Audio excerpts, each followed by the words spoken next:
যদি আপনি সত্যিই হস্তমৈথুনের অভ্যাস থেকে মুক্তি পেতে চান তাহলে আজকের এই ভিডিওটা শেষ পর্যন্ত একদম মন দিয়ে অবশ্যই দেখুন, কারণ এই ভিডিওটি আপনাকে এমন কিছু জানাবে যা আপনার জীবনটাই একেবারে বদলে দিতে পারে।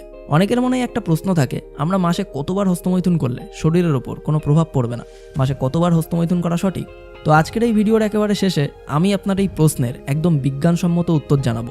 প্রাচীন সময়ে মানুষ হস্তমৈথুনে এতটা আসক্ত ছিল না, কারণ তখনকার লাইফস্টাইল ছিল একদম সিম্পল অ্যান্ড ন্যাচারাল। তখন না ছিল মোবাইল, না ছিল ইন্টারনেট, আর না ছিল চারিদিকে নোংরা সোশ্যাল মিডিয়ার মায়া। কিন্তু আজকাল 13 বছর থেকে শুরু করে 30 বছর বয়স পর্যন্ত প্রায় সবাই কোনো না কোনোভাবে হস্তমৈথুনের আসক্তিতে জড়িয়ে পড়ছে। বাট এই ভিডিওটি দেখার পর আপনার আর এই টপিকের ওপর অন্য কোনো ভিডিও দেখার দরকার হবে না, কারণ এখানে আমি শুধু সমস্যাই বলবো না, তার সমাধানও দেবো। সো প্রথমে জানতে হবে আমরা হস্তমৈথুন করি কেন। কারণ আমরা চাই ইনস্ট্যান্ট প্লেজার বা দ্রুত আনন্দ। কিন্তু আপনি কি জানেন সেই কয়েক মিনিটের প্লেজারের জন্য আপনার শরীর কত বড় মূল্য দিচ্ছে? সবথেকে বড় সমস্যা হলো প্রতিবার করার পর কিছু সময়ের জন্য মনে হয় সবকিছু ঠিক আছে, কিন্তু কিছুক্ষণ পরেই আপনার আফসোস বোধ হয়। তারপর আপনি নিজেকে বলেন কাল থেকে আর করবই না। কিন্তু তারপর কি হয়? 2 দিন 3 দিন হয়তো 7 দিন কন্ট্রোলও করে ফেলেন। তারপর হঠাৎ ফোনে ল্যাপটপে কোনো নোংরা ভিডিও চোখে পড়লে আবার সেই সাইকেল শুরু হয়, আবার ওটা করেই ফেলেন, দেন আবার রিগ্রেট করেন, তারপর আবার বলেন কাল থেকে আর করবই না, আবার নিজেকে মিথ্যা প্রতিশ্রুতি দেন, আর এভাবেই চলতে থাকে। আর এই সাইকেল থামার নামই নেয় না। কিন্তু আপনি কি জানেন এই অভ্যাসের প্রভাব আপনার শরীরে কিভাবে দেখা দেয়? যারা প্রত্যেকদিন হস্তমৈথুন করছে বা 2-3 দিন পর পর করছে, তাদের শরীরে কিছু কমন সিমটমস খুব স্পষ্ট। তাদের শরীরে কোনো মাসেল থাকে না, দেখতে একদম শুকনো স্কেলেটনের মতো লাগে। যাদের হ্যাবিট বেশি খারাপ তাদের গালও একদম ভেতরে ঢুকে যায়। আপনার মুখের গ্লো একেবারে উধাও হয়ে যায়, আর চোখের নিচে কালো দাগ, শরীরে ক্লান্তি, এগুলো তো কমন। মুখ শুকনো ফ্যাকাশে আর চোখের নিচে দাগ চলে আসে, শরীরের মধ্যে সবসময় ক্লান্তি, একদম এনার্জিলেস ফিলিং থাকে। এগুলো সবই হস্তমৈথুনের অ্যাডিকশনের প্রভাব। আমি আপনাকে 100% গ্যারান্টি দিয়ে বলছি, যদি আপনি প্রত্যেকদিন হস্তমৈথুন করেন তাহলে এই লক্ষণগুলির কিছু না কিছু আপনি নিজের শরীরে অবশ্যই দেখতে পাবেন। আর এখন হয়তো আপনার মনে একটা প্রশ্ন আসতেই পারে যে আমি এতটা ডিটেল কিভাবে জানলাম? কারণ ভাই, আমি নিজেও একসময় এই একই অবস্থার মধ্যে ছিলাম। আমারও জীবনের অবস্থা এতটাই খারাপ হয়েছিল যে মনে হতো সব শেষ। কিন্তু আমি কিছু পাওয়ারফুল টিপসকে ফলো করেছিলাম, যেগুলো আমাকে এই খারাপ অবস্থা থেকে বের হতে সাহায্য করেছিল। আর আজ সেই টিপসগুলোই আমি আপনাকে জানাবো। তাই চিন্তা করার কোনো কারণ নেই, কারণ আমি জানি কিভাবে এই ব্যাড হ্যাবিট থেকে বের হতে হয়। তো ভাই, আমি আজ আপনাকে মোট 6টা নতুন টিপস জানাবো। যদি আপনি সেগুলোকে ফলো করেন তাহলে আপনি নিজের খারাপ অবস্থা থেকে 100% বের হতে পারবেন। আর ভিডিওর একেবারে শেষে আমি আপনাকে দেবো একটা পাওয়ারফুল টিপস, যেটা ফলো করলে আপনি অন্তত 1-2 বছরের জন্য এই অভ্যাসকে দূরে সরাতে অবশ্যই পারবেন। আর এই একই টিপস আমিও ফলো করেছিলাম, যার কারণেই আজ আমি এই খারাপ অভ্যাস থেকে বের হয়ে এসেছি। তাই ভিডিওটা একটু স্কিপ করবেন না, কারণ আপনি যদি মাঝপথেই স্কিপ করেন তাহলে পুরোটা বুঝবেন না। আর ভিডিওটা ভালো লাগলে অবশ্যই লাইক দিয়ে বেশি লোকের কাছে পৌঁছাতে সাহায্য করুন। অ্যান্ড নতুন হয়ে থাকলে সাবস্ক্রাইব অবশ্যই করুন। সো এবার আসি প্রথম টিপসে। Number 1, the unfollow method. যদি আপনি এই ব্যাড হ্যাবিট থেকে সত্যিই বের হতে চান তাহলে আপনার ফোন বা ল্যাপটপে এমন যে সমস্ত মানুষকে আপনি ফলো করে রেখেছেন যারা নোংরা ছবি বা ভিডিও পোস্ট করে, তাদেরকে প্রথমে আনফলো করুন। নাহলে যখনই আপনি ফোনে ঢুকবেন এই ছবি বা ভিডিওগুলো আপনার সামনে আসবে আর আপনার মাইন্ড আবার ট্রিগার হবে। অ্যান্ড এই সাইকেল এখান থেকেই শুরু হয়। তাই প্রথমেই যা করবেন, আপনার ফোনের ফেসবুক, ইনস্টাগ্রাম, ইউটিউব থেকে সমস্ত নোংরা পেজ, সব অ্যাডাল্ট কন্টেন্ট পোস্ট করা অ্যাকাউন্টগুলিকে একদম আনফলো করুন।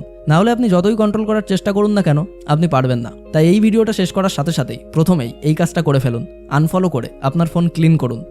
দ্বিতীয় টিপস হলো ওয়ালপেপার মেথড। এই মেথড আপনার মাইন্ডকে কন্ট্রোল করার জন্য সবথেকে এফেক্টিভ। আপনার ফোনের হোম স্ক্রিনে এমন একটা ওয়ালপেপার সেট করুন যেটা ব্রহ্মচার্যর পাওয়ারফুল মেসেজ দেয়, যাতে যখনই আপনি ফোন আনলক করবেন বা ল্যাপটপ চালাবেন এই ওয়ালপেপার আপনার চোখে পড়বে আর মনে করিয়ে দেবে আমি ব্রহ্মচর্য ফলো করছি। আর এই ছোট্ট জিনিসটাই আপনার মাইন্ডে একরকম পজিটিভ সিগন্যাল পাঠাবে। আর যখনই আপনার মাইন্ডে ওই সমস্ত নোংরা জিনিস দেখার ইচ্ছা আসবে, এই ওয়ালপেপার আপনাকে বাঁচাবে।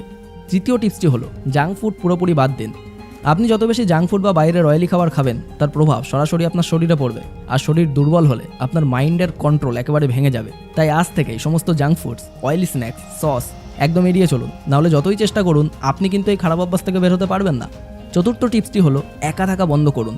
কারণ যখন আপনি একা থাকেন ঠিক তখনই এই খারাপ চিন্তাভাবনাগুলি আপনার মাইন্ডকে কন্ট্রোল করতে শুরু করে। তাই যদি আপনি খেয়াল করেন যে আপনি একা আছেন আর মাইন্ডে খারাপ চিন্তাভাবনা আসছে, তখনই ঘর থেকে বেরিয়ে যান, বাইরে হাঁটতে যান, বন্ধুদের সঙ্গে মিট করুন, ফ্যামিলির সঙ্গে বসুন, অথবা পারলে কোনো গেম খেলুন। এই ছোট্ট একটা চেঞ্জ আপনার মাইন্ডকে একদম অন্যদিকে নিয়ে যাবে আর হ্যাবিট আসার সুযোগই পাবে না। পঞ্চম টিপসটি হলো ফোন নিয়ে বাথরুমে যাওয়া একেবারেই বন্ধ করুন। 90% মানুষ এই ভুলটা করে। বাথরুম মানেই ফোন, আর বাথরুমে ফোন মানেই তো ট্রিগার। আপনি যতবার বাথরুমে ফোন নিয়ে যাবেন ততবার এই খারাপ হ্যাবিটের চান্স বাড়বে। তাই বাথরুমে যাওয়ার সময় ফোন কখনোই নেবেন না। And last but most powerful টিপসটি হলো মেডিটেশন করুন আর প্রার্থনা করুন।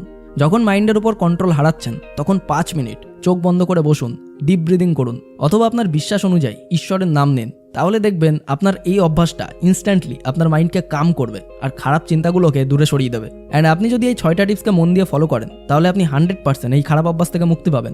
আরও একটা পাওয়ারফুল ফ্যাক্ট বলি, যদি আপনি এখনও এই ভিডিওটা দেখছেন তাহলে আপনি সত্যিই সিরিয়াস, কারণ উইক মাইন্ডেড লোকেরা এতক্ষণ ধরে ভিডিও দেখতেই পারে না।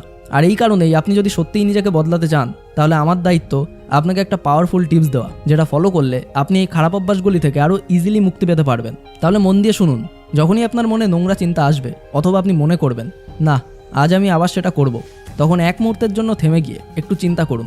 আপনার বাবা মায়ের কথা ভাবুন, তারা কত কষ্ট করে আপনার জন্য রান্না করেন, আপনার জন্য কত পরিশ্রম করেন, দিনরাত লড়াই করেন যাতে আপনার ভবিষ্যৎ সুন্দর হয়। এখন ভাবুন তো, আপনি তাদের দেওয়া সেই খাবার, তাদের করা সেই পরিশ্রম কেবল কয়েক মিনিটের নোংরা আনন্দের জন্য নষ্ট করছেন। এটা কি আপনার ঠিক মনে হচ্ছে? আপনার উচিত তখনই নিজের মধ্যে গিল্ট ফিল করা। তাই যদি আপনি সত্যিই একজন সিরিয়াস মানুষ হন তাহলে আজ থেকেই নিজের কাছে প্রতিজ্ঞা করুন যে এই খারাপ অভ্যাস থেকে আমি বের হব। আমি আপনাকে অনুরোধ করছি কমপক্ষে 30 দিন এই টিপসগুলো মন দিয়ে ফলো করে দেখুন। আর যদি আপনি সত্যিই সিরিয়াস হন তাহলে নিচের কমেন্ট বক্সে লিখে দিন ইয়েস আই অ্যাকসেপ্ট বা I will follow the tips. আর যদি কোনো ডাউট থাকে কমেন্ট বক্সে অবশ্যই লিখুন। আর এখনও হয়তো একটা প্রশ্ন অনেকের মনেই আসছে, মাসে কতবার হস্তমৈথুন করা উচিত? তো ভাই, যদি আপনি পুরো মাস একদম কন্ট্রোল করে থাকতে পারেন তাহলে সেটাই বেটার। কিন্তু যদি কন্ট্রোল একেবারেই না করতে পারেন তাহলে অন্তত মাসে 1বার বা 2বারের বেশি নয়। আর যদি আপনার গাল ভেতরে ঢুকে গেছে, গাল ফাঁপা হয়ে গেছে, তাহলে স্ক্রিনে যে ভিডিওটা দেখতে পাচ্ছেন সেটাই ক্লিক করুন। ওখানে আমি বলেছি কিভাবে আপনার গাল আবার ফোলাতে হয়। তাহলে দেখা হচ্ছে ওই ভিডিওতে। ভালো থাকুন, সুস্থ থাকুন। সম্পূর্ণ ভিডিওটি দেখার জন্য আপনাকে অসংখ্য ধন্যবাদ। আপনার সময় অনেক অনেক অনেক ভালো কাটুক।